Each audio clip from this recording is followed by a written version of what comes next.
Assalamualaikum warahmatullahi wabarakatuh. Soleh-soleha, hari ini kita akan melanjutkan materi SBDP yaitu tentang motif Nusantara. Sebelum mulai pembelajaran, alangkah baiknya kita baca basmalah. Bismillahirrahmanirrahim.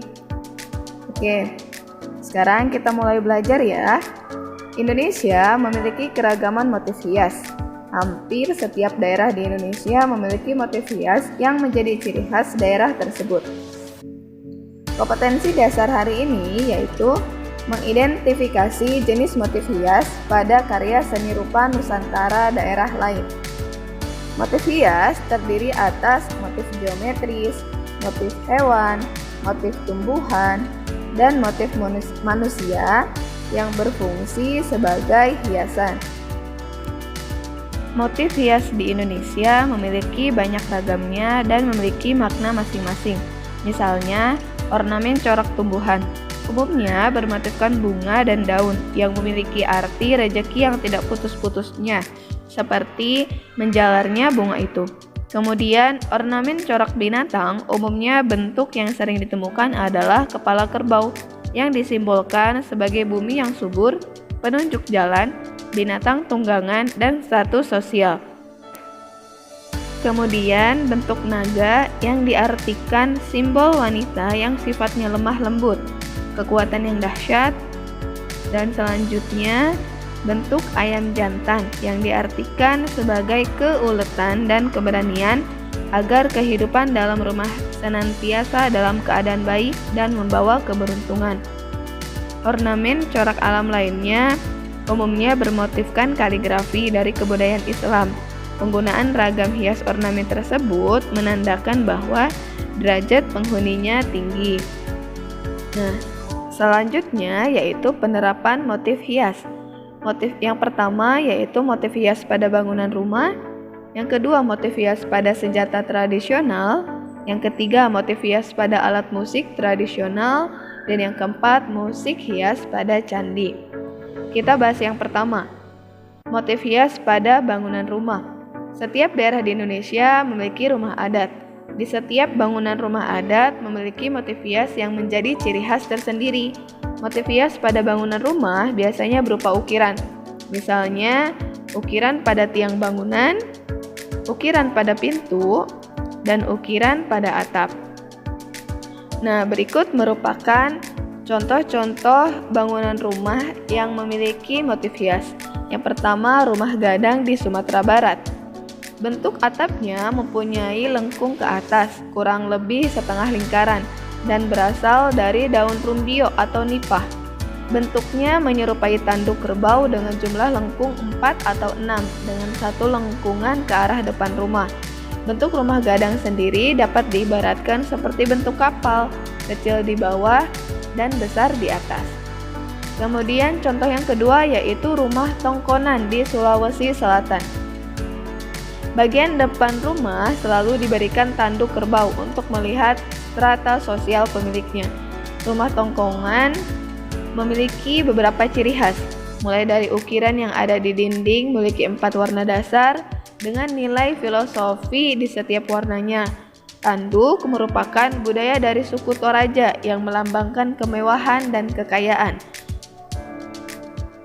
Kemudian yang ketiga, yaitu rumah lamin di Kalimantan Timur. Pada badan rumah lamin banyak dijumpai ukiran-ukiran atau gambar yang memiliki makna bagi masyarakat Dayak di Kalimantan Timur.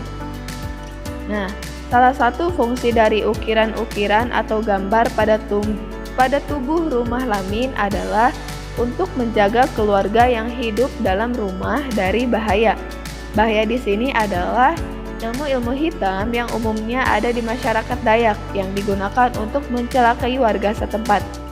Ukuran rumah lamin adalah panjang sekitar 300 meter, lebar 15 meter, dan tinggi kurang lebih 3 meter.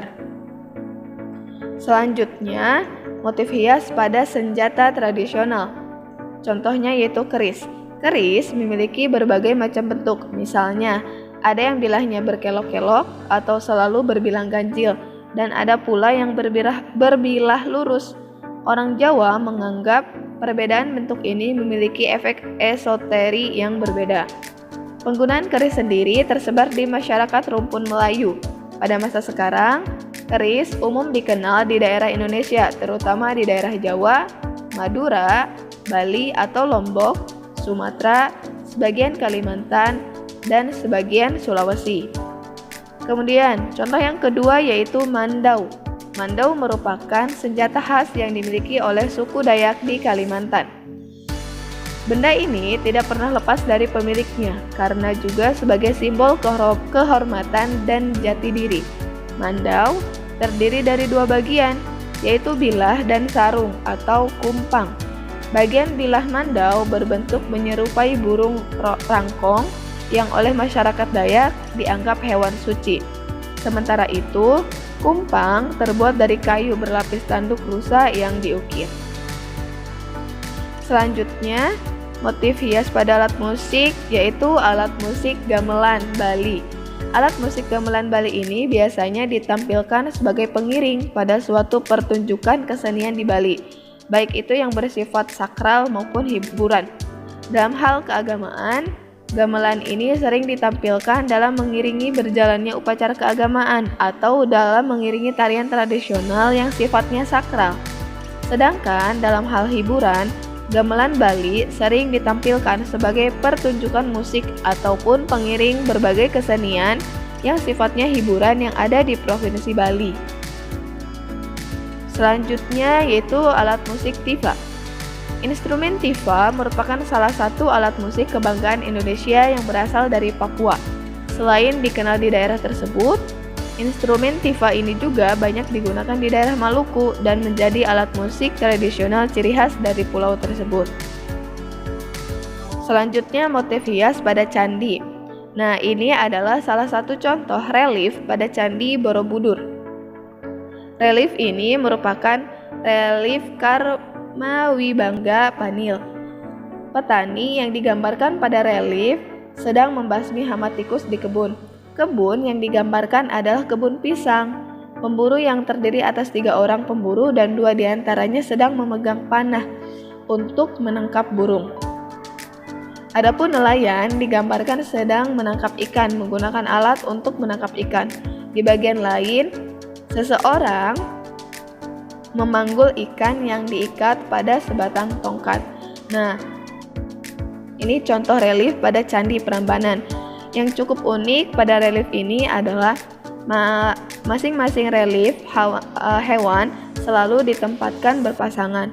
Contohnya nih, yang ada di bagian bawah itu ada sepasang burung dan dalam posisi sedang mengapit sebuah ornamen tunggal berbentuk bulat dan berkaki panjang.